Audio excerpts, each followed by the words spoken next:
হাতে ফুলের তোড়া দিয়ে আমাদের মাননীয় মুখ্যমন্ত্রীকে বরণ করে নিচ্ছেন কাঞ্চনপুর মন্ডল কমিটির সভাপতি। কাঞ্চনপুর মন্ডল কমিটির নমস্কার। যতন প্রমুখা প্রজ্বলিত প্রদীপ চিহ্নে প্রথম যে পার্টি তৈরি হয় এবং 1980 সনে আমাদের শ্রদ্ধেয় অটল বিহারী বাজপেয়ী ভারতরত্ন ওনার হাত ধরে ওনার সভাপতিত্বে ভারতীয় জনতা পার্টি তৈরি হয়। দুজন মাত্র সংসদ ছিল, অনেকে হাসাহাসি করত। আর আজকে এত বছর পর আপনারা দেখছেন ধীরে ধীরে ত্বরান্বিত কিভাবে হয়েছে আমাদের গ্রাম। সেই জায়গায় ভারতীয় জনতা পার্টি মাননীয় প্রধানমন্ত্রী শ্রী নরেন্দ্র মোদীজির হাত ধরে আজকে তিনবার আজকে ভারতীয় জনতা পার্টির সরকার, এনডিএ সরকার প্রতিষ্ঠিত হয়েছে বলতে পারে। আমাদের কাছে এবার 2026-এর যে এডিসি নির্বাচন, সেই এডিসি নির্বাচন এটাকে যদি আপনারা বলেন যে এটা একটা সামান্য নির্বাচন, এটা কিন্তু তা নয়। আপনারা কিন্তু ইতিহাস তৈরি করতে যাচ্ছেন। আমাদের ভারতীয় জনতা পার্টি এই প্রথমবার আমাদের এডিসির মধ্যে 28টা আসন, আর এই 28টা আসনের মধ্যে প্রথমবার আমরা ডাইরেক্টলি আমরা ভারতীয় জনতা পার্টির পদ্মচিহ্নে আমরা ক্যান্ডিডেট দিয়েছি। আপনারা খুশি? এভাবে বললে হবে না, খুশি? তাহলে এবার এডিসির মধ্যে আপনারা ইতিহাস কিন্তু তৈরি করতে যাচ্ছেন। আর এই ইতিহাস এই কারণে তৈরি করতে যাচ্ছেন যে প্রথম কোন ন্যাশনাল পার্টি এবং যে পার্টি প্রথমে রাষ্ট্রের কথা চিন্তা করে, দেশের কথা চিন্তা করে, রাজ্যের চিন্তা করে, তারপর পার্টি, তারপর নিজের কথা। এরকম একটা পার্টি যার নেতা সর্বশ্রেষ্ঠ নেতা উনি বলছেন मैं किसी को खाने भी नहीं दूंगा, दूसरे को भी नहीं खाने दूंगा, मैं चौकीदार हूं। এরকম একটা পার্টি প্রতিষ্ঠিত হতে যাচ্ছে এডিসির মধ্যে। এবং আমরা যদি মনে করি যে এখানে যারা বসে আছেন আমরা শুধু বসে আমরা খালি করব, এটা তো সম্ভব হবে না। সবাই মিলে মনে প্রাণে দিল থেকে এবার প্রতিজ্ঞা করতে হবে এবং ত্রিপুরার যে ভবিষ্যৎ, যে এডিসি কে নিয়ে যে পলিটিক্স এত বছর ধরে হচ্ছে, তার যে ইম্প্যাক্ট আমরা সবাই জানি যে বিধানসভায় 20টার থেকে কমিউনিস্টরা গণা শুরু করত, 20 কনফার্ম কমিউনিস্টরা 20 থেকে শুরু করত, 21-22 থেকে তারা সরকার গঠন করত। আর এবার উল্টো হবে, যেখানে যায় ভারতীয় জনতা পার্টির পতাকা তলে, ভারত সব জায়গায় আমি যেখানে যাই এখানে মানুষ জয়েন করতে চাচ্ছে।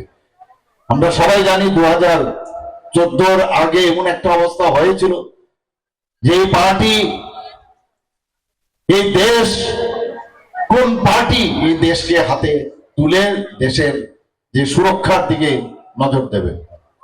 আজকে এখানে এই যে 3 দশদা কাঞ্চনপুর ক্যান্ডিডেটের শ্রী শৈলেন্দ্রনাথ মহোদয়ের যে নির্বাচনী সমাবেশ, সেই সমাবেশে আমাদের মাঝে আমি যখন এখানে ঢুকছিলাম, যাদবলাল নাথ মহোদয় আমাদের অত্যন্ত প্রিয় ভাজন এবং জনপ্রিয় বিধায়ক, শ্রী ওনার ভাষণ আমরা শুনছিলাম এবং উনি ইনচার্জও, এই এলাকার ওনাকে ইনচার্জ বানানো হয়েছে। মাঝে মাঝে আমার সাথে ওনার টেলিফোনে কথা বলেন এবং উনি কথা বলছিলেন কমিউনিস্টদের বিভিন্ন দুর্নীতির কথা উনি তুলে ধরলেন।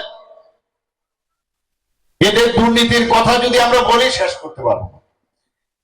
এবার যে বিধানসভা হলো, কমিউনিস্টদের যিনি মার্ক্সবাদী কমিউনিস্ট পার্টির যিনি সম্মানিত বিধায়ক আছেন এবং যিনি এলওপি লিডার অফ অপোজিশন, উনি বলছিলেন যে ভারতীয় জনতা পার্টির নাকি দুর্নীতি চারিদিকে ছড়ে গেছে।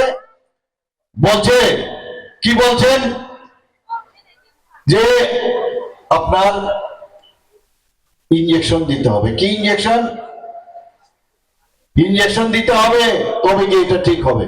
আমি বললাম এই যে আপনি যে ভাইরাল ইনজেকশনের কথা বলছেন, আপনাদের সময়ে আপনারা নিশ্চয়ই দেখেছেন যে একজন ব্যক্তি শুয়ে আছে আর তার বুকের মধ্যে টাকা, দেখেছেন কিনা? তো আমি ওনাকে বললাম আপনি যদি ওই সময় সে ভ্যাকসিনেশনটা আপনারা দিতেন, তাহলে তো আমাদের আজকে ভ্যাকসিনেশনটা প্রয়োজন ছিল না। উত্তর দেয়নি, চুপ করে বসে গেছে। আর বিস্তারিত তো আমাদের যাদববাবু বলেছেন। আমাদের ভারতীয় জনতা পার্টির সরকার, ভারতীয় জনতা পার্টি, আমরা চাই না কোনো জায়গায় দুর্নীতির আশ্রয় হোক, কিন্তু কমিউনিস্টরা শিখিয়েছে, কংগ্রেসরা একই অবস্থা। 35 বছর ওনারা রাজত্ব করেছেন এবং মাঝখানে 5 বছরের জন্য জোট আমল এসেছিল। একই কায়দায়, একই কোপ, সন্ত্রাস, ধর্ষণ, অগ্নিসংযোগ, নির্বাচনত্ব সন্ত্রাস, একই কায়দায় মানুষ একবার সুযোগ দিয়েছিল, কিন্তু মানুষ বুঝতে পারছিল না কোথায় যাবে। কমিউনিস্টদের সন্ত্রাসে, দুর্নীতিতে, চাকরির ক্ষেত্রে দুর্নীতি, সব জায়গায় আজকে তার থেকে মুক্তি চেয়েছিল, যে কারণে এই কংগ্রেসের জোট সেটা ছিল। কিন্তু তারা ওই যে ইনফেকশাস ডিজিজ, যেটা বললে ভ্যাকসিনেশন দিতে হবে, ইনফেকশাস ডিজিজ, এটা একটা ডিজিজের মতো 35 বছরে এইভাবেই ওনারা বলছেন যে রাজনীতি করতে হবে এবং সরকারে চেয়ারে বসতে হবে এবং ল্যাটারাল এন্ট্রি নিয়ে আমরা সবাই জানি 1977-78 কিভাবে কমিউনিস্টরা এসছে। এখানে এসে তারপরে লুটপাট করো, মানুষকে ভুল বুঝাও, আর মানুষের মধ্যে ডিভিশন করো, মালিকের সাথে শ্রমিকের ডিভিশন করো, বাঙালির সাথে জনজাতিদের ডিভিশন করো, মণিপুরীদের সাথে যে জনজাতিদের সাথে ডিভিশন করো, সংখ্যালঘুদের সাথে ডিভিশন করো। এই যে ডিভিশনের মাধ্যমে ওরা এতদিন ধরে সরকার চালিয়েছেন, এই জায়গা থেকে এটা একটা ইনফেকশন ডিজিজের মতো। আজকে মানুষ কিন্তু চায় শান্তি, মানুষ চায় অন্তত ভালোভাবে বাঁচতে, মানুষ কেউ চায় না ঝগড়াঝাটি, কেউ চায় না। আজকে আমাদের মাঝে উপস্থিত আছেন এখানে মঞ্চে আমাদের সম্মানিত ডিস্ট্রিক্ট প্রেসিডেন্ট নর্থ ডিস্ট্রিক্টের শ্রী কাজল কুমার দাস মহোদয়। শৈলেন্দ্রবাবু আপনি একটু দাঁড়াবেন। শৈলেন্দ্রবাবুকে কি পরিচয় করিয়ে দেওয়ার দরকার আছে আপনাদের? তাহলে কি করবেন, আগামী 12 তারিখ সকাল সকাল এখানে যারা আছেন সবাই তো যাবেনই, আপনাদের আত্মীয় স্বজন এবং অন্যদেরকেও বলবেন, খালি এই আঙ্গুলটা দিয়ে খালি একটা টিপ দেবেন, শৈলেন্দ্র বাবুর কাছে ভোট দিলে সেটা সরাসরি মাননীয় প্রধানমন্ত্রী নরেন্দ্র মোদীজির কাছে চলে যাবে। বন্ধুরা, অত্যন্ত সজ্জন ব্যক্তি, অত্যন্ত সজ্জন ব্যক্তি, এবং এবার উনি দাঁড়াতেও চাননি, কিন্তু আমরা সবাই মিলে জোর করে বললাম না, আপনি তো ভালো কাজ করেছেন, আর কাজের মধ্যে থাকলে শরীরও ভালো থাকে, আপনার শরীরও ঠিক হয়ে যাবে, আপনি চিন্তা করবেন না। আপনার যারা পরবর্তী যারা আছেন তো থাকবেই। কাজে আমি ভারতীয় জনতা পার্টির তরফ থেকে আবার এখানে যারা উপস্থিত আছেন সবার কাছে আমি একটা আহ্বান রাখতে চাই যে শৈলেন্দ্র বাবুকে এই 10দা কাঞ্চনপুর কেন্দ্রে বিপুল ভোটে জয়যুক্ত করে, এবার যেহেতু এডিসি আমরা ফর্ম করছি, আপনারা বুঝতেই পারছেন এইরকম একটা প্রতিনিধি পাঠালে কাজের কাজ হবে। একটু বসুন। আজকে উনি আমাকে কেন, ওনাকে আমি ভালো লাগে, আমার এখানে আমরা প্রায়ই উনি আমাকে বলেন যে যারা এই কাঞ্চনপুরের যে উদ্বাস্তু বাঙালি, ওনাদের কথা উনি প্রায়ই বলেন, কাগজপত্র নিয়ে আমার কাছে প্রায় সোজা। আমি বললাম যে ইংরেজি করে আমাকে ট্রান্সলেট করে দিন, ট্রান্সলেট না করলে আমি দিল্লিতে কথা বলতে পারবো না। শেষ পর্যন্ত ট্রান্সলেট করে দিলেন এবং সেই ট্রান্সলেশনের কপি নিয়ে আমি আমাদের যশস্বী গৃহমন্ত্রীজির সাথে আমি কথা বলেছি, ওনাকে আমি দিয়ে এসেছি, এবং আমি আশা করি যে উনি যেভাবে আমাকে বলেছেন এটারও একটা পার্মানেন্ট সলিউশন আগামী দিন হতে যাবে। কারণ আমাদের যে রিপ্রেজেন্টেটিভ এখান থেকে যাচ্ছে আমার তরফ থেকে, আর আমি একটু মিথ্যা কথাটা কম বলি, চেষ্টা করছি, আমি মিথ্যা কথা বলতে পারি না। অনেকে রাজনীতির মধ্যে বলে আর যা খুশি তাই বলো, এটাই রাজনীতি, যা বলে দাও, হবে কি হবে না, কিন্তু আমার পক্ষে একটু অসুবিধা হয়। আমি মানুষটাই এরকম, যা সত্যি তাই বলবো। আজকে আপনারা দেখেছেন যে টিএমসি তৃণমূল কংগ্রেস ওয়েস্ট বেঙ্গলে, টিএমসি আর ত্রিপুরাতে কি দেখছেন টিএমপি, ত্রিপুরা মতা পার্টি। ডিফারেন্স আছে? কোন পার্থক্য আছে? একই অবস্থা। কালকেও আমাদের এক মন্ত্রীর আক্রমণ করেছে, মন্ত্রীর এক জায়গায় গিয়েছিলেন, আর আমাদের একজন ক্যান্ডিডেটকে তার মাথা ফাটিয়ে দিয়েছে, তার হেড ইনজুরি হয়েছে।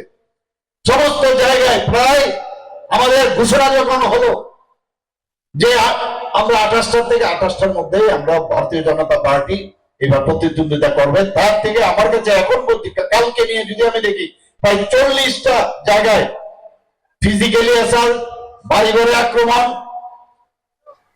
টিএমসিও একই অবস্থা, পশ্চিমবঙ্গে একই অবস্থা। আজকে ডক্টর শ্যামাপ্রসাদ মুখার্জি যদি না থাকতো তাহলে আজকে ওয়েস্ট বেঙ্গল তৈরি হতো না বন্ধুগণ। সেই জায়গায় দাঁড়িয়ে আজকে ওখানেও খুন, সেখানেও সন্ত্রাস, সেখানেও আপনারা প্রায়ই দেখেন যে দর্শনের মাত্রা যদি আমরা দেখি, সেখানে ইলেকশনের নির্বাচনোত্তর সন্ত্রাস, নির্বাচনের আগেও সন্ত্রাস, কিন্তু এটার অবস্থা কাহিল বন্ধুগণ। কারণ পশ্চিমবঙ্গে এই TMC would be gone, TMC would be gone আপনারা দেখবেন এবার। কারণ আমাদের যিনি গৃহমন্ত্রীজি 10 দিনের জন্য উনি বলেছেন আমি পশ্চিমবাংলায় বসে থাকবো। অবস্থা কাহিল হয়ে গেছে, সমস্ত জায়গায় এসআইআর চালু হয়ে গেছে, সেখান থেকে শুরু হয়েছে আবল তাবল, যখন যা খুশি তাই বলছেন উনি। এবং 27 বছর পর আজকে আমরা দিল্লিতে ভারতীয় জনতা পার্টির সরকার হয়েছে। আজকে উড়িষ্যার মধ্যে এত বছর পর ভারতীয় জনতা পার্টির সরকার সেখানে গঠন হয়েছে। আমাদের প্রায় 20 থেকে 21টা রাজ্যে আমাদের ডাইরেক্ট ভারতীয় জনতা পার্টির সরকার বা এনডিএ সরকার রয়েছে। খালি গ্রাফ বাড়ছে, যেখানে 2 জন খালি এমপি ছিল আর কয়েকটা এমএলএ শুরু হয়েছিল, আর সেই জায়গায় আজকে কোথায় কোন জায়গায়? এর কারণ কি? কারণ যেভাবে ভারতীয় জনতা পার্টি কাজ করে, দেশের জন্য কাজ করতে চায়, তার জন্য মানুষ ভারতীয় জনতা পার্টির যে কথাতে অ্যাকশন ইজ বেটার দেন ওয়ার্ডস, অর্থাৎ কাজের মাধ্যমে আমরা করতে চাই। এখানে তৃণমূল পার্টির একই অবস্থা, মার দাঙ্গা এগুলি করছে, বিভিন্ন জায়গায় দাঙ্গা লাগানোর ব্যবস্থা করছে। আমি একটা জায়গায় বলেছিলাম মাননীয় প্রধানমন্ত্রী যে অপারেশন সিন্দুর যেভাবে 26 জন আমাদের মেয়েদের যেভাবে তাদের ধর্মকে সামনে রেখে যেভাবে গুলি করে টেররিস্টরা মেরেছে, 26 জন, এর মধ্যে 25 জন ভারতীয় আর একজন আমাদের নেপাল থেকে এসেছিল। এবং মাননীয় প্রধানমন্ত্রী গান্ধী ময়দান থেকে বলেছেন मैं किसी को छोड़ने वाला नहीं हूं। আগে কি হতো, मैं নিন্দা করতাম, এখন নিন্দা টিন্দা না, একদম 100 কিলোমিটার ভিতরে ঢুকে 26 জনের বদলে 26 মিনিটের মধ্যে 8 থেকে 9টা টেররিস্টের ঘাঁটি ধ্বংস করে দিয়েছে বন্ধুগণ। এর জন্য উনি কি বলছেন? উনি বলেছেন we don't need any preacher, পরামর্শ দিতে আসবেন না, সমস্ত পৃথিবীকে জানিয়েছেন উই নিড পার্টনার। টেররিস্টদের বিরুদ্ধে আমাদের সোচ্চার হতে হবে সবাই। কাজে আমরা we are host on ourself, আমরা নিজেদের এখন যথেষ্ট আমরা শক্তিশালী, আমাদের বুঝাতে হবে না। এর আগে এয়ার স্ট্রাইক করেছেন, সার্জিক্যাল স্ট্রাইক করেছেন, তো একদিকে শক্তিশালী করছেন, আরেকদিক দিয়ে ইনফ্রাস্ট্রাকচার ডেভেলপ করছেন, একদিকে মা বোনদের আজকে যেভাবে তাদের আত্মমর্যাদা বাড়াচ্ছেন, তাদেরকে ফাইন্যান্সিয়ালি ডেভেলপ করছেন, সোশ্যাল ইকোনমিক্যাল কন্ডিশন ডেভেলপ করছেন। এরকম একটা সুবর্ণ সুযোগ আমাদের দেশের মধ্যে এসছে। তো G20-র মধ্যে আপনারা দেখেছেন যেভাবে মাননীয় প্রধানমন্ত্রী যে প্রেসিডেন্সি যখন নিলেন, সেখানে বড় বড় তাবড় তাবড়, আমিও সেখানে গিয়েছিলাম, সেখানে তাবড় তাবড় নেতা মাননীয় প্রধানমন্ত্রীজির পায়ে ধরে নমস্কার করছেন অনেকে, অনেকে বলছেন মিস্টার বস। তো এইরকম আমাদের ডাবল ইঞ্জিনের সরকার আজকে যেভাবে চলছে, আজকে টিএমপি, আজকে এখানে যে টিএমপি আছে যেভাবে কাজ করছেন, মানুষ তাকে কোনো অবস্থায় গ্রহণ করবে না। মারপিট করে আমাদের পার্টি কোনো অবস্থায় ভায়োলেন্সে বিশ্বাস করে না। আমাদের পার্টি ভায়োলেন্সে বিশ্বাস করে না। আমাদের পার্টি গুন্ডা পার্টি না। আমরা মানুষের জন্য কাজ করতে পারি। সকাল থেকে 6টা থেকে রাত্রে 12টা পর্যন্ত আমরা কাজ করি শুধুমাত্র মানুষকে কিভাবে ভালো রাখা যায়, মানুষের উন্নয়ন কি হবে, রাজ্যের কিভাবে উন্নয়ন হবে, দেশের উন্নয়ন হবে। আপনারা বন্ধুগণ কিছুদিন আগে আপনারা দেখেছেন माननीय गृहमंत्री जी एक जगह की बोल रहे जब मैं एक छोटा सा जो ऑपोजिशन में है इन लोग को एक मुफ्त में एक एडवाइस देना चाहता हूं। আপনারা প্রায় এসে বলেন যে কি এই যে আমাদের যে এবিএম আমাদের যে ভোট বাক্স আছে এবিএম তো সেই জায়গার মধ্যে নাকি উল্টো পাল্টো হয়, হারলে উল্টো পাল্টো, আর যদি জিতে যায় তখন কোনো কথা নাই। তো বলছে যে আপনারা সকাল থেকে রাত্রি পর্যন্ত খালি নিজেদের কথা চিন্তা করেন, যদি আমাদের মতো সকাল 6টা থেকে রাত্রি 12টা পর্যন্ত কাজ করেন তাহলে এই এবিএম থেকে আমাদের মতো রেজাল্ট আপনারা পাবেন। এই হচ্ছে ভারতীয় জনতা পার্টি। আপনারা জানেন আমাদের ডাবল ইঞ্জিনের সরকার চলছে। আমি নিশ্চিত আমি সমস্ত ত্রিপুরা আমি ঘুরছি বিভিন্ন জায়গায়, এবং আমাদের সরকার এবার এডিসির মধ্যে গ্রহণ যদি আমাদের সরকার গঠন হয় তাহলে ট্রিপল ইঞ্জিনের সরকার আগামী দিন হতে যাচ্ছে। এবং উন্নয়ন কাকে বলবে আপনারা দেখবেন এডিসির মধ্যে এখন যেভাবে দুর্নীতি, রন্ধে রন্ধে দুর্নীতি বলে লাভ নেই। এবং আমরা এই সরকার আসলে এখানে আমাদের লিডার বসে আছেন যে मैं किसी को खाने भी नहीं दूंगा, मैं खुद भी नहीं खाऊंगा, এবং আমরাও এইভাবে এই সরকার চালাচ্ছি এই ত্রিপুরাতে, এবং আমরাও কিন্তু সেইভাবে নজরদারি রাখবো। এবং যে পয়সা এখান থেকে বাইরে চলে যায় নিজেদের কাজে ব্যবহার হয়, এই পয়সা যদি আজকে এডিসি এলাকায় সেটা যদি খরচ করা হয় তো এডিসির উন্নয়ন কোন জায়গায় যাবে আপনারা ভাবুন। একটু আগে আমাকে আমাদের মাননীয় বিধায়ক যাদব বাবু বলছিলেন যেমন আমরা যে কথা শুধু বলি না কাজে, সেখানে একটা রাস্তার কথা উনি বলছিলেন, উনি নাকি ঘোষণাও দিয়ে দিয়েছেন অলরেডি যে প্রায় কত কোটি টাকা, 41 কোটি টাকার উপরে রাস্তা। আমি নিজেও যখন বলি মনেও থাকে আমার যাদববাবু হয়ে যাবে, উনি আমাকে মনে করিয়ে দিলেন এত কাজ হচ্ছে চারিদিকে উন্নয়ন। আর আমরা আমার মনে আছে আমাদের উপমুখ্যমন্ত্রী যিনি এখন গভর্নর হয়ে মহারাষ্ট্রে আছেন, উনি বলছিলেন যে আরে আমার বন্ধু বলছিলেন প্রায়ই বলেন যে কি বলছেন যে স্বর্ণযুগ চলছে স্বর্ণযুগ। তো উনি যখন প্রথমে উনার দপ্তরও ছিল আপনার অর্থমন্ত্রী ভারত ওনার কাছে ছিলেন, তো বলেন যে আমি দেখি কোথাও কোনো সোনা টোনা পাওয়া যায় কিনা, ভোট পাওয়া যায় কিনা। তো যিনি ওখানকার যিনি সেক্রেটারি ছিলেন বলে ফাইলগুলো নিয়ে আসা, তো ফাইলগুলো খুলে উনি দেখেন সোনা তো দূরের কথা, স্বর্ণ তো দূরের কথা, সেখানে গিয়ে 13,000 কোটি টাকার ঋণ আমাদের ভারতীয় জনতা পার্টির সরকার 2018 মধ্যে রেখে গেছে। এই হচ্ছে স্বর্ণযুগ। আর আমরা এসে আপনারা দেখুন এই কয়েক বছরের মধ্যে আমরা কোন জায়গা থেকে কোন জায়গায় আজকে পৌঁছে গেছি। অনেকে বলেন জনজাতিদের উন্নয়ন আমরা করি না। বন্ধুগণ, মাননীয় প্রধানমন্ত্রীজি আসার পর আজকে দেশের যে রাষ্ট্রপতি দ্রৌপদী মুর্মুজি একজন জনজাতি মহিলা, তাও আবার উনি একজন ট্রাইবেল, উনাকে সম্মান দেওয়া হয়েছে। বন্ধুগণ, আমাদের সরকার আসার পর 2018-তে আমাদের সরকার এসছে, 2019 থেকে 2026 পর্যন্ত এক নাগারে মাঝখানে গত বছর বাদ দিলে 8 জন জনজাতিদের পদ্মশ্রী উপাধি দিয়ে মাননীয় প্রধানমন্ত্রী তাদেরকে সম্মান দিয়েছেন। আমাদের ত্রিপুরা রাজ্যের এই যিনি আমাদের উপমুখ্যমন্ত্রী ছিলেন উনাকে তেলেঙ্গানার মতো একটা জায়গায় কোনোদিন ত্রিপুরার কোনো ব্যক্তি আজ পর্যন্ত রাজ্যপাল হয়নি, ওনাকে জিষ্ণুবাবুকে সেখানে রাজ্যপাল বানিয়েছেন। এখন তো প্রমোশন পেয়ে মহারাষ্ট্রের রাজ্যপাল হয়ে গেছেন। বন্ধুগণ, আপনারা দেখেছেন এর মধ্যে আমাদের পবিত্র বিধানসভায় আমাদের রামপদ জমাতিয়াজিকে আমরা সেখানে স্পিকার বানিয়েছি জনজাতি। বন্ধুগণ, আমাদের যে ত্রিপুরা পাবলিক সার্ভিস কমিশন 3টা মাত্র সেখানে মেম্বার, এবং ওখানকার যিনি চেয়ারম্যান একজন জনজাতিকে আমরা সেখানে বানিয়েছেন, এবং আরেকজন মেম্বার উনিও কিন্তু জনজাতি। তারপরে বলছে জনজাতিদের কিছু হচ্ছে না। মানুষকে বিভ্রান্ত করার জন্য এই মোথা নামক পার্টি বারবার মিথ্যা বলছে, আর আমরা একের পর এক আমরা কাজ করে যাচ্ছি। আপনারা জানেন যে জনজাতিদের বিভিন্ন তারা স্বভাব অত্যন্ত সহজ সরল কোমলমতি হয়, তারা বিভিন্ন ডিপার্টমেন্টে যায়।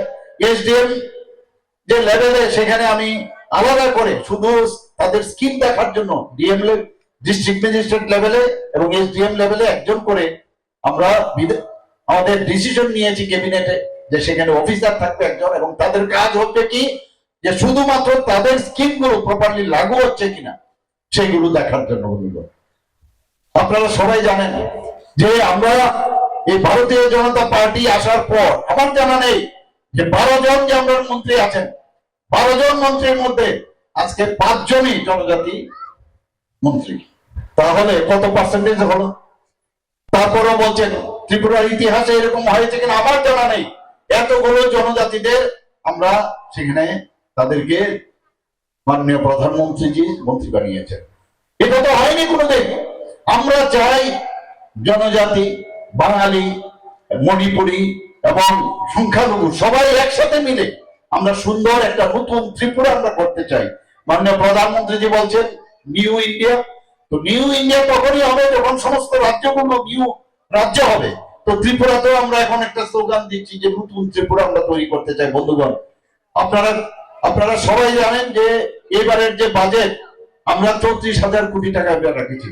আমাদের ফাইন্যান্সিয়াল কনস্ট্যান্ট থাকা সত্ত্বেও দিয়ে আমি 29 মাসে আমি মুখ্যমন্ত্রী হয়েছি, 29 মাসে আমি 29% দিয়ে দিয়েছি বন্ধুগণ, এবং আগে 3% ছিল। এবার দিয়ে আমরা কোন জায়গায় গেছি আপনারা দেখুন। আজকে রাস্তার মধ্যে আগে জিন্দাবাদ জিন্দাবাদ করতে হতো, সেই জায়গায় আজকে দিয়ে নিয়ে কোনো কথা নেই। কিন্তু আমি কি বলবো, তখনকার সময়ে এই দিয়ে দেওয়ার জন্য প্রথমে আন্দোলন, চাকরির জন্য আন্দোলন, কিন্তু আমরা এই সরকার আসার পর আমরা একটা জায়গার মতো চ্যালেঞ্জ হয়নি হাইকোর্টে বা কোনো কোর্টে, সেখানে আজকে প্রায় 20,000-এর উপরে আমরা ডাইরেক্ট সরকারি চাকরি দিয়েছি। তাছাড়া অন্যান্য চাকরি তো আছেই, সেগুলো কন্ট্রাকচুয়ালও আছে, কিছু এমনিতেও আছে। সেই জায়গার মধ্যে প্রায় 5,000-এর উপরে চাকরি আছে। আরো চাকরি আমরা আগামী দিন দেবো। আমরা চেষ্টা করছি কিভাবে কভারেজ করা যায়, কিন্তু বিরোধীরা নানাভাবে এখানে আমার পূর্ববর্তী বক্তা বলছিলেন যে এখানে আইন শৃঙ্খলা নেই, আইন শৃঙ্খলা নেই। আমি ডাটা দিয়ে বিধানসভায় বারবার বলছিলেন কি বলছেন আপনারা আইন শৃঙ্খলা। আমার মনে আছে আমি সাউথে গিয়েছিলাম আগে, সেই সাউথ ডিস্ট্রিক্টে, শুধু সাউথ ডিস্ট্রিক্টে 69 জন ওনাদের সময়ে খুন হয়েছে বন্ধুগণ, শুধু সাউথ ডিস্ট্রিক্টে। আর ওয়েস্ট ডিস্ট্রিক্ট সম্পর্কে তো আমাদের যাদববাবু বলেছেন, নর্থে আপনারা জানেন কতগুলো খুন হয়েছে। যেখানে যায় স্টেজে ওঠার আগে বলেন যে শহীদদের প্রতি মাল্যদান করতে হবে, খোয়াইয়ে গেল একই অবস্থায়। কিভাবে খুন সন্ত্রাস আমাদের সরকার গঠন হওয়ার পর সে যেই হোক, আমি কিন্তু কাউকে আমি ছাড় দিইনি।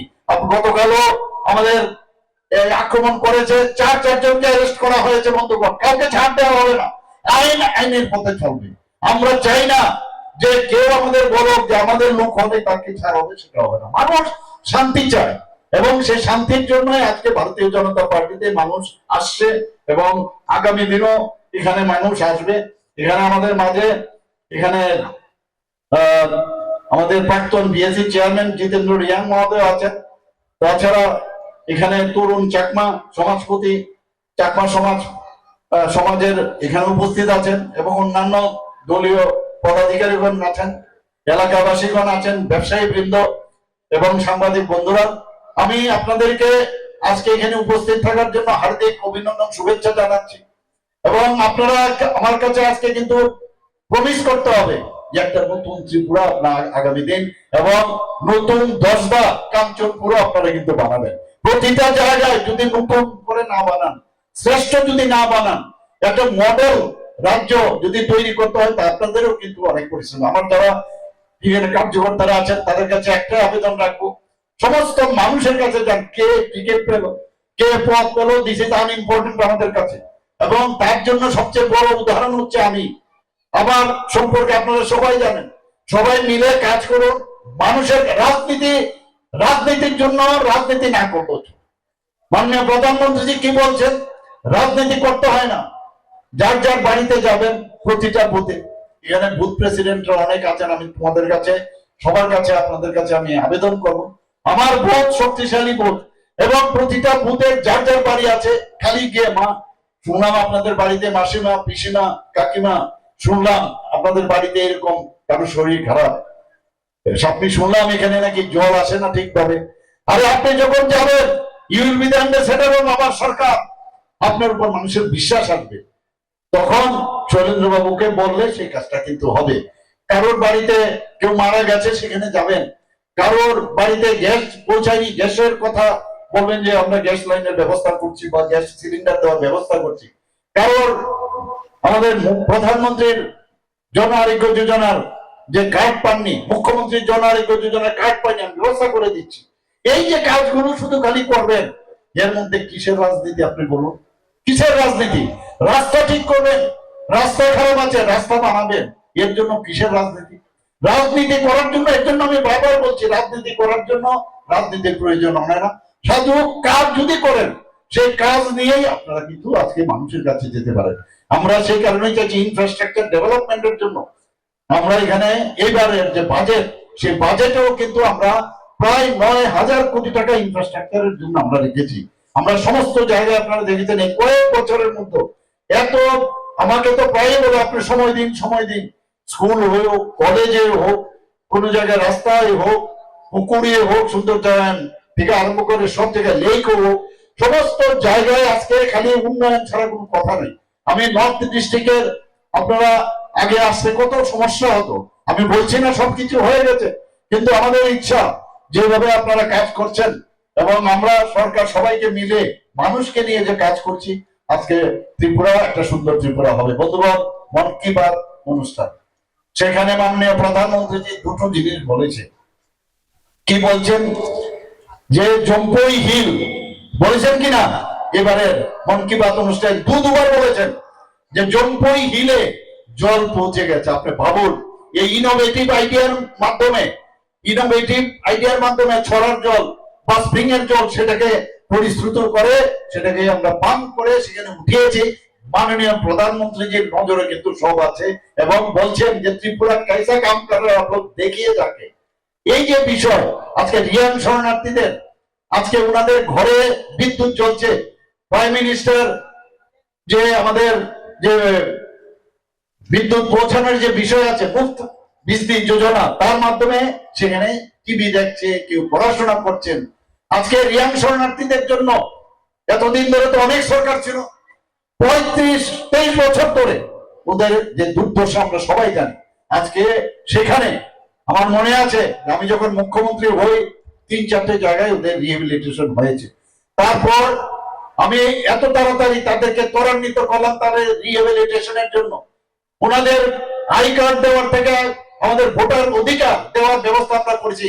প্রায় 800 কোটি টাকা আমাদের কেন্দ্রীয় সরকার দিয়েছেন, আমাদের রাজ্য সরকার দিয়েছেন। বিভিন্ন জায়গায় রাস্তা হোক, তাদের ঘরই হোক, বিজলি হোক, মানে স্কুলই হোক, সমস্ত কিছু তাদের যারা ইউথ রেশন পানি হোক, সেগুলো আমরা দেওয়ার ব্যবস্থা করেছি। যারা ওখানকার ইউথ যারা আছেন, আমাদের গৃহমন্ত্রী যে এসেছিলেন একটা যে রিয়াং শরণার্থীর ক্যাম্পে গেছেন, সেখানে গিয়ে উনি বলছেন যে যারা ইউথ আছেন তাদেরকে ট্রেনিং দেওয়ার ব্যবস্থা করুন। আমরা ট্রেনিং দিয়েছি, ওনাদেরকে কিটস দিয়েছি যাতে সাস্টেনেবল জীবনযাপন করতে পারে, আবার ওই অন্যদিকে যাবে। এই যে বিষয়গুলো আছে, এতদিন ধরে কোন পার্টি, কমিউনিস্টরাও ছিল এখানে, কংগ্রেসও ছিল, বা এখানে লোকাল পার্টি মথা বলুন যাই বলুন, কেউ কিন্তু তাদের বিষয়ে, আজকে আমরা করছি এই কাজগুলো, আর মাঝখান থেকে এসে বলছে আমাদের কারণে হচ্ছে। আজকে যারা উগ্রপন্থী, ওনাদের সময় সৃষ্টি হয়েছে। আজকে এটিটিএফ বলুন, এনএলএফটি বলুন, আজকে তারা বিপদে চলছিল এবং আমি নিজেও সেখানে এই অ্যাকর্ডে আমি ছিলাম, তাদেরকে মূল স্রোতে নিয়ে এসছেন। আজকে আগরতলা থেকে আপনাদের আসা এখানে 12 ঘন্টা লাগতো, এখান থেকে যাওয়া সাবরুম কত ঘন্টা লাগতো, এক্সপ্রেস ছাড়া যাওয়া যেত না। আজকে ত্রিপুরাতে উগ্রপন্থী ফ্রি, উগ্রপন্থী মুক্ত, উগ্রপন্থী হয়েছে, তাদেরকে 250 কোটি টাকা তাদেরকে প্যাকেজ দেওয়া হয়েছে, বিভিন্ন ভাবে তাদের যে ফিক্সড ডিপোজিট থেকে শুরু করে তাদের থাকার ব্যবস্থা, খাওয়ার ব্যবস্থা, আগামী দিন কি করবে, ট্রেনিং ইত্যাদি দেওয়া, এগুলো তো আগে কেউ করেনি, আমাদের সরকার করছে। যারা জনজাতি আছে তাদের বিভিন্ন যে স্কুল, বিভিন্ন যে হোস্টেল গুলো আছে, তাদেরকে সেখানে স্মার্ট ক্লাসের ব্যবস্থা করা হয়েছে, বিনা পয়সায় তাদের বই বিতরণ করা হচ্ছে, তাদেরকে ট্রেনিং দেওয়া হচ্ছে। এখানে যদি আমি বলি শেষ করা যাবে না, একের পরে আজকে আমরা ওয়ার্ল্ড ব্যাংক থেকে আমরা 1400 কোটি টাকা লোন নিয়েছি, এবং এই 1400 কোটি টাকা কার জন্য? সমস্ত জনজাতি অধ্যুষিত এলাকায় সেখানে তাদের ডেভেলপমেন্টের জন্য, সেখানে রাস্তায় হোক, বীজতেই হোক, সমস্ত ক্ষেত্রে সেই খরচটা হচ্ছে ট্রাস্টের মাধ্যমে। বন্ধুগণ, আপনারা জানেন যে এলিমেন্ট প্রজেক্ট যেটা ফরেস্টে হচ্ছে, প্রায় 1700 কোটি টাকা আমরা লোন নিয়েছি, সেটাও জনজাতি অধ্যুষিত এলাকা, এডিসি এলাকা, সমস্ত জায়গায় তার ব্যবস্থা করা হচ্ছে। আজকে ইন্দো জার্মান যে স্কিম আছে, সেটাও জনজাতির এলাকার জন্য। আমাদের বিভিন্ন যে জায়গা প্রজেক্ট, সেগুলো জনজাতি অধ্যুষিত এলাকা। একের পর এক আমরা জনজাতি, আমরা চাই যে আমাদের এখানে থামসা নিয়ে অনেকে অনেক কথা বলে। আমরা থামসা মানে কি? আমি বারবার বলছি, আমরা বাঙালি জাতি, জনজাতি, এবং আমাদের যারা মণিপুরী আছেন এবং যারা সংখ্যালঘু আছেন, সবাইকে নিয়ে এই যে বন্ধুত্বপূর্ণ একটা পরিস্থিতি, আমরা একে অপরের হাত ধরে একটা রাজ্যকে এগিয়ে নিয়ে যাওয়া, সেটাকে বলে থামসা। অর্থাৎ ফ্রেন্ডলি আমরা থাকতে চাই। এবং একমাত্র সেখানে মাননীয় প্রধানমন্ত্রীজির যে স্লোগান, যে সবকা সাথ সবকা বিকাশ বিশ্বাস আর তার প্রয়াস, ওই এর মধ্যে কিন্তু থামসা নিয়ে অলরেডি এটার মধ্যে কিন্তু সেখানে আছে। আজকে জনজাতিদের বহু উৎসব আছে। আমরা আমাদের সরকার তাদের যে তাদের যে পরম্পরা, তাদের যে ইয়েগুলো আছে, উৎসবগুলো আছে, সেগুলো যাতে প্রপারলি সবসময় মেনটেন করে, সবসময় পালন করে, তার জন্য আমরা কিন্তু সরকারের থেকে টাকা পর্যন্ত দিচ্ছি, পয়সা দিচ্ছি তাদের জন্য। গড়িয়া পূজার আগে কদিন, একদিনের ছুটি ছিল, আমাদের সরকার আসার পর 2 দিনের ছুটি আমরা দিয়েছি। মহারাজা বিক্রম কিশোর মাণিক্য বাহাদুরের জন্মদিনে আমরা ছুটি দিয়েছি। মহারাজা বিক্রম কিশোর মাণিক্য বাহাদুরকে আমার বাড়ির সামনে কামান চৌনের পাশে একটা ছোট একটা আইল্যান্ড ছিল, সেই আইল্যান্ডের নাম গোত্রহীন ছিল, এবং 0 মাইল ফরক এখান থেকে শুরু হতো। তখন মাইল বলা হতো কাঞ্চনপুর কত দূর, আগরতলা থেকে, ওখান থেকে অনেকে জানে না। আমরা চোখের সামনে দেখেছি এই 0 মাইল ফরক মাটির নিচে, কেউ দেখেনি, কিন্তু ওই আইল্যান্ডের মধ্যে জিন্দাবাদ জিন্দাবাদ করতো, এবং এই জিন্দাবাদের ধ্বনিতে এবং বসার কারণে ওই মাইল ফরক মাটির নিচে চলে গেছে। সময় এসছে, ভগবান টাইম কথা বলে, টাইম স্পিক্স দ্য ট্রুথ, আমি সেটাকে উপরে উঠালাম। এবং আমরা জানি মহারাজা বিক্রম কিশোরকে আধুনিক ত্রিপুরা রূপকার বলা হয়, এবং ওনার মূর্তি সেখানে প্রতিষ্ঠিত করলাম আমরা। এসডি বর্মন ওনার মূর্তি আমরা প্রতিষ্ঠিত করলাম যখন এয়ারপোর্ট থেকে আপনারা আসেন। ওনার মূর্তি, এত বড় সুরকার, এত বড় গায়ক সারা পৃথিবীতে আবার কখনো জন্ম নেবেন কিনা আমি জানি না, ভারতবর্ষে তো নয়। এইরকম একজন আমরা সম্মান দিতে জানি। আজকে সংগ্রামা পূজা যাতে ঠিকভাবে করা যায়, রেস্ট্রিক্টেড হলিডে আমরা ঘোষণা করেছি। বন্ধুগণ, আমরা যারা সমাজপতিরা আছেন, তারা আমাদের সরকার আসার পর তাদের সাম্মানিক দেওয়ার ব্যবস্থা করেছি 2000 টাকা করে। এর মধ্যে অনেক ক্যাপিং ছিল। আমরা কিছুদিন আগে ডিসিশন নিয়ে আমরা বললাম না, 2000 না, ওনারা যেহেতু সমাজের জন্য কাজ করেন তাদেরকে 5000 টাকা করে দেবেন। 5000 টাকা করে দেওয়ার ব্যবস্থা করেছি। 19টা জনজাতি গোষ্ঠী আছে, তাদের অনেকে সমাজ প্রতিদিন যে সামাজিক যে সিস্টেম সেটা নেই। আমি বললাম এরকম হবে না, যে হ্যাড থাকবে তাদেরকে আমরা 5000 টাকা করে দেব। শুধু তাই না, আরো প্রায় 40টা জনজাতি গোষ্ঠী আছে ত্রিপুরার, অনেক জনজাতি যারা ভাই বোনেরা আছেন তারাও এটা জানে না। আমি সরকার যখন চিফ সেক্রেটারিকে জিজ্ঞেস করলাম, বলে 40+। আমি তারপর তাদেরকে খুঁজে বের করুন, তাদেরকে আমরা 5000 টাকা করে দেব। এই যে আজকে চাকমা সম্প্রদায় বলুন, আজকে রিয়াং সম্প্রদায় বলুন, আজকে আমাদের বাঙালি সম্প্রদায় বলুন, মণিপুরি বলুন, আমরা জাতি জনজাতি, এই যে আমি বলি যে সবাই যদি আমরা একসাথে থাকি তাহলে এই ত্রিপুরা কেন সুন্দর হবে না।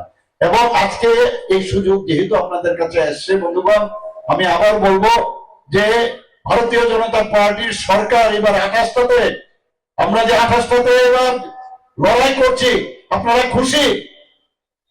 আরে এইভাবে বললে হবে না তো, খুশি? খুশি তো?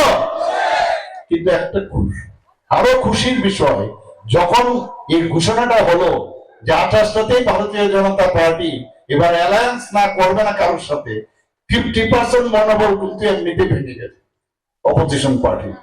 কাজেই আর বাকি তো আমরা কাজ করছি, এবং যখন পায়ের নিচে মাটি চলে যাচ্ছে, যখন মানে ফ্রাস্ট্রেশন আসছে, ফ্রাস্ট্রেশনের যে অন্য, যে যদি অন্যভাবে বলি সেটা হচ্ছে উগ্রতা। কাউকে মারো, ধারো, ধমকাও, চমকাও, কিন্তু আমি আবার বলছি, যতই ধমকাও, চমকাও, মারো, পিটো, যত বেশি করবে তত বেশি ভারতীয় জনতা পার্টি আরো শক্তিশালী হবে। এবং ভারতীয় জনতা পার্টি শুধু এটা ইতিহাস, আমি এই কারণে বলছি, আগামী দিনের ভবিষ্যৎ আপনাদের তৈরি করতে যাচ্ছেন, তবেই আমাদের নিশ্চিন্ত যে একটা সরকার এখানে গঠন হচ্ছে। এখন কমিউনিস্ট পার্টি ওনারাও ভাবছেন, আরে এবার তো ভালো হয়েছে, এবার তো ভোট ভাগাভাগি হবে। কি ভোট ভাগাভাগি হবে?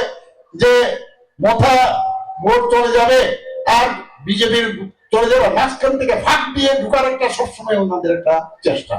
আমরা 1977-78 দেখেছি ফাঁকে ঢুকা। আসলে আমি একবার বলেছিলাম, একবার বিরোধী দল নেতা জিতেন বাবু বলছিলেন যে আরে ওরা তো নিজেরা ঝগড়া করে এই সরকারের পতন হবে।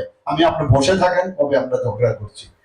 আপনি ওই আশায় থাকুন, নিজে কোনো কাজকর্ম না করে মানুষের কবে আমরা পেয়ে যাব, তবে আপনি এসে ঢুকবেন। আপনি কাজ নিয়ে যান না মানুষের কাছে, কি কি করেছেন, অত কাম তো আপনারা কম করেননি। উনারা এক জায়গায় আমাদের বর্ষনগরের কোন একটা জায়গার মধ্যে এবার বিধানসভায় উঠিয়েছেন যে বেআইনি ভাবে পেপারে পেয়েছেন। ঘুম থেকে উঠে গেলে চিন্তা করেন ইস্যু পাওয়া যায় কিনা, কি বিষয় যে এখানে বেআইনি ভাবে ঘর উঠেছে, সেটাকে ভাঙবেন কি না। আমি বললাম এই হয়েছে, আমাদের গভর্নমেন্টের তরফ থেকে অলরেডি সেখানে এই অ্যাকশন নেওয়া হয়েছে, আমরা কাউকে ছাড় দিই না। তবে প্লিজ শুনুন আপনাদের কথাটা, আপনাদের যে পার্টি অফিস, আমি একটার কথা বলছি, অমরপুরে এই যে পার্টি অফিস বেআইনি আপনারা বানিয়েছেন, এবং আপনারা হাইকোর্টেও গেছেন, আপনাদেরকে ডিসপোজ অফ করে দিয়েছে, আপনারা গভর্নমেন্টের জায়গায়। এখন আমি যখন এই কথাটা বললাম, আমাদের যারা মন্ত্রীরা আছেন উঠে বলছেন যে আমাদের মাননীয় মুখ্যমন্ত্রীর কাছে আমাদের একটা দাবি, এই বুলডোজার দিয়ে এই পার্টিকে আপনি ভেঙে দিন, বুলডোজার দিয়ে ভেঙে দিন। আমি বললাম ঠিক আছে, আমরা দেখছি। এই যে বিষয়গুলো আছে, আগে নিজের দিকে অন্য দিকে একটা আঙ্গুল দেখানোর আগে 4টে আঙ্গুল কিন্তু নিজের দিকে আছে। এবং সুচকে বলে, সুচ চালুনিকে বলে তোর চালুনি, সুচকে বলে তোর কত ছিদ্র, আরে চালুনির যে তো ছিদ্র, এটা বলছে না। তো এই পার্টিগুলো সম্পর্কে মানুষের ধারণা হয়ে গেছে অলরেডি। এই আমাদের যে Motha party tested, CPM party tested, INPT tested, এবং এই আমাদের কমিউনিস্ট পার্টি টেস্টেড। তাহলে রইল কি? ভারতীয় জনতা পার্টি। বন্ধুগণ, আপনাদের কাছে আবার আমার বিনীত নিবেদন যে মনের থেকে এই দেশকে যদি শক্তিশালী করতে হয়, আমাদের রাজ্য সরকারকে যদি শক্তিশালী করতে হয়, এবং মাননীয় প্রধানমন্ত্রীজিকে যদি শক্তিশালী করতে হয়, আপনারা সকাল 9 তারিখ 12 তারিখ গিয়ে ভোট দেবেন, আর 17 তারিখ আপনারা অপেক্ষা করবেন। আর 9 তারিখের রেজাল্ট তো আমরা জানি, 9 তারিখ তো আরেকটা উপনির্বাচন। যা খবর আছে সেখানে, আজকে ওখান থেকে আসলাম, কাজল বাবু হাসছে মনে মনে যে এটা তো কিন্তু আত্মতুষ্টিতে ভুগলে হবে না। আমরা চাই যে জামানত জব্দ যাতে হয় সেই ব্যবস্থা আপনারা করবেন। এখানে উপস্থিত মঞ্চে এবং মঞ্চের নিচে যারা উপস্থিত আছে না, বিশেষ করে ভাই বোনেরা এবং ছোট ছোট ছেলে মেয়েরা যারা এখানে উপস্থিত আছেন, এটা নতুন ত্রিপুরা আপনারা বলুন। সবাইকে হার্দিক অভিনন্দন, শুভেচ্ছা জানিয়ে আমার কথা বলা শেষ করছি। ভারত মাতা কি জয়, ভারতীয় জনতা পার্টি জিন্দাবাদ।